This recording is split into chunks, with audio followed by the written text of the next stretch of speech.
breeding, exploitation, and killing of animals for food when we do not have to is immoral. And obviously, Did you lose a bet? Did you lose a bet? Jesus is God. He could have said, here's an almond. He said, Jesus is God. He could have, here's a lentil. Yet Jesus said, here's fish. So who are you to question Jesus who he fed the 5,000 with? He could have said, here's tofu. Again, so the disciples brought him during calories and protein equal. In addition, many professional athletes. No, the consumption are of soy. The consumption of soy. Yeah, I mean, most in order to. Let's get down to one last question though, just from a very technical one. Let's dodge, Charlie. Other people on this topic, oftentimes they get kind of shoot off the mic. So I ask that you please give me a fair chance to debate. I believe that the breeding, exploitation, and killing of animals for food when we do not have to is immoral. And obviously, Did you lose a bet? Did you lose a bet? Notice how his crowd's like predominantly fat people too. Like this is an average Charlie Kirk crowd. Of course they're going to boo the vegan. So cringe. So again, I'm serious. I would ask for a fair chance at a debate without shooing me off the mic or making jokes, please. What do you eat? What do I eat? Like for protein? Sure. I eat tofu, nutritional yeast, seitan. I easily get over 200 grams of protein per day. It's a lot of tofu to get 200 grams of protein then. That's not my, I have like about a pound a day. That's not my main source. That gives me about 40 a day. But I get 200 grams a day for lifting. In terms of actual health for humans, we do not need that much. We barely even need 100 grams a day, which is easily obtained through plants. Okay, so what is your contention? That we should outlaw or make it harder to eat animal-based protein? No, I'm not as much concerned about the legality of it, more so the morality. Okay, so are human beings equal to cows? I would put human beings above cows. Okay, so what moral, we don't want to see animal cruelty, but what moral worth would you say a cow has? I would say that a cow has worth in the sense that we should not, like any sentient animal, cause them suffering or kill them if we do not have to. Right. So you don't eat fish either, I assume? I don't eat any animal products at all. No animal products. And no dairy? No. So full vegan? Yes. Wow, okay. Do you know that there would actually be fewer cows if we didn't eat them? I'm aware, yes. So you would argue for less cows, not more cows, basically. I am against the breeding, exploitation, and slaughter of them for food. What? This is such a dumb objection to veganism. Oh, there's going to be lesser cows. Yeah, obviously there's going to be lesser cows because it's probably going to be worse for the cows to be alive when they have to suffer in a 2x2 cradle every single day for the rest of their life. Obligations do we have to wild animals? I mean, the animals that we eat are not wild animals. They're domesticated, and we specifically breed, control, and kill them. We control their whole life, so they're not really wild. Should we stop other animals from being carnivores? No, because those animals need to eat, like a lion needs to eat an antelope to survive. So in a survival situation, I believe it is okay to eat animals, but in the modern day, we do not need to. And I believe that we were designed by God not needing to eat meat. Bad response right there. But basically, I think cats can be vegan even though they're designated carnivores, and I think that animals in the wild don't necessarily have to be vegan, but some of them do need meat, but most carnivorous animals can eat vegan. Come on, Jesus is God. He could have been, here's a legume. Jesus is God. He could have said, here's an almond. He said, Jesus is God. He could have, here's a lentil. Yet Jesus said, here's fish. So who are you to question Jesus who he fed the 5,000 with? He could have said, here's tofu.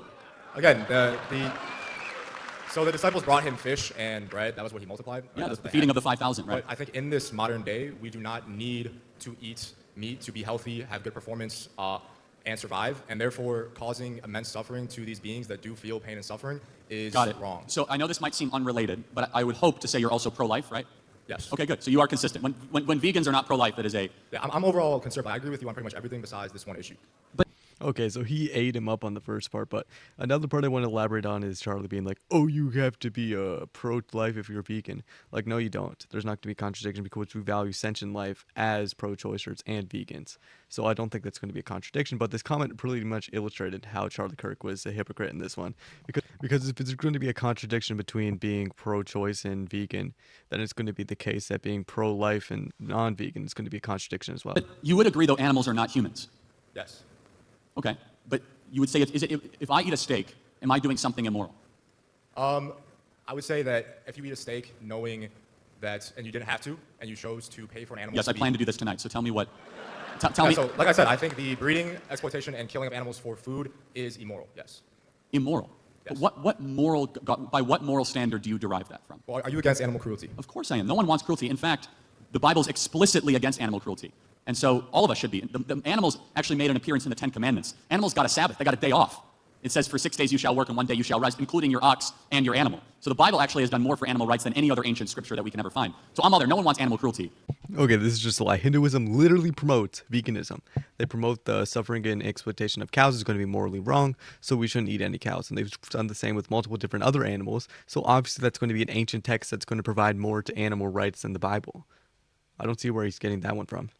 However, I just want to understand, by what moral framework do you say it is immoral to eat the meat of something that is not human, especially if we get nutrients and we human beings are able to flourish? Well, I would say, why are you against animal cruelty? Well, first of all, no one wants to see something suffer unnecessarily. But if and when you are able to derive calories, nutrients, and I would also contest one of the other things, that I do believe we need animal-based protein. In fact, I think one of the main reasons, and maybe you're able to work it out, that young men are seeing such a dramatic drop in testosterone rates is the removal of animal-based proteins from diets for young men, especially ages 10, 11, and 12, and replacement of a lot of these counterfeit soy-based, plant-based proteins. So studies have found that with equal calorie and protein intake, there's zero difference between in testosterone levels between animal-based diet and Have you ever heard the term soy boy? Yes, of course. I am a soy boy. Yes. You are a soy boy. In terms of, that's what people call vegan. So yes, I didn't call you that. I just said, have you ever heard of the term? Yes, Okay. I've heard of the term, yeah. Okay. So that's because hold on, but again, I don't want to get too deep into biology, but soy is inherently estrogenic, right? So soy has phytoestrogens. They're not actual estrogens. They work in the body similar to a SERM, which is a selective estrogen receptor modulator. What that actually does, in some situations, that can actually lower estrogen in males if they have an estrogen imbalance. And suppress testosterone production. It does not suppress the testosterone production. Studies have found equal testosterone between meat eaters and vegans, considering calories and protein equal. In addition, many professional athletes the consumption are of vegan. soy. The consumption of soy. Yeah, I mean, most, in order to... Let's get down to one last question, though, just from a very technical one. Let's dodge, Charlie. Okay, but the point he's trying to make is it's unnecessary animal suffering to eat meat as an entirety because we don't need any meat in the first place. And Charlie already said unnecessary animal suffering is wrong. Yes, and then Charlie tried to pivot away, said, oh, we need animal meats. We need animal meats to be strong. Have you ever heard of a soy boy?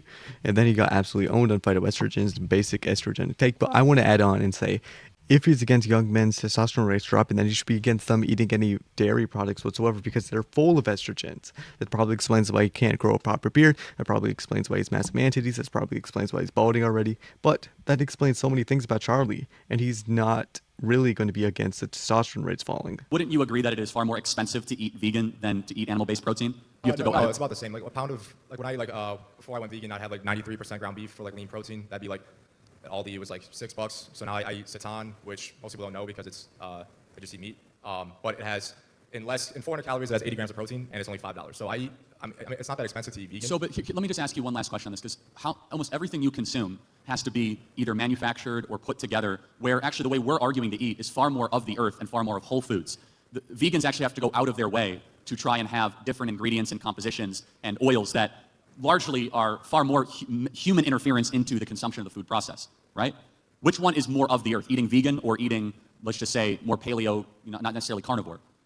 So I'll answer that, and I have one question to ask back to you. In terms of the food itself, I eat mostly pretty much just whole food vegan. Like sometimes I'll eat a vegan, like a Impossible Burger. That's not necessarily No, time out, hold on. That is like the most manufactured. I know, like, that's not healthy. Not even healthy. Then you're proving my point. Like, let's just be clear. An Impossible Burger has like 50 ingredients that you cannot pronounce, and it is made in like a lab. Literally, it's like lab-grown meat, and versus a cow. I understand. I'm not saying... Which that cow is going to give you multiple different types of cancers. Cow is also going to give you multiple different types of diseases, especially like cardiovascular disease and heart attacks, which is the #1 cause of death in America. I wonder what's attributing to this. Is it going to be lab-grown meat, or is it going to be actual red meat, which is horrible for you? I think it's healthy, but No, at the but same time, a cheeseburger is not the staple of a healthy diet either, like with cows. If I had to choose like a double cheeseburger from Culver's or an Impossible Burger, it's a double cheeseburger every single day. That is better for you. Like, it's not even close. It's like not even close. That's fair. But either way, And let me interrupt. you can eat mostly whole The fact foods. that we have to make Frankenfood, like Frankenstein food, is one of the greatest arguments that we should continue to eat real meat. I eat only whole foods. Like No, I got it. But you're the one that brought up Impossible Burgers. I didn't. I know, I was Right? saying that you're gonna keep going and saying that that's not like an example. A lot of people use that as an example to shame veganism, but that's not an example of a healthy I am curious. diet. How did you get into this? I first got into it by I saw how animals were treated in factory farms, which is what 99% of meat sold in America is factory farms. So a lot of people say, oh, grass-fed, pasture-raised. I mean, look, that is only a small percentage. I do want to thank you because we'll get to the next question. By the way, you guys, the line's over there. I see. What's going on? It is hard to take an unpopular position, and you've taken a very unpopular public position, of which you should be commended for that.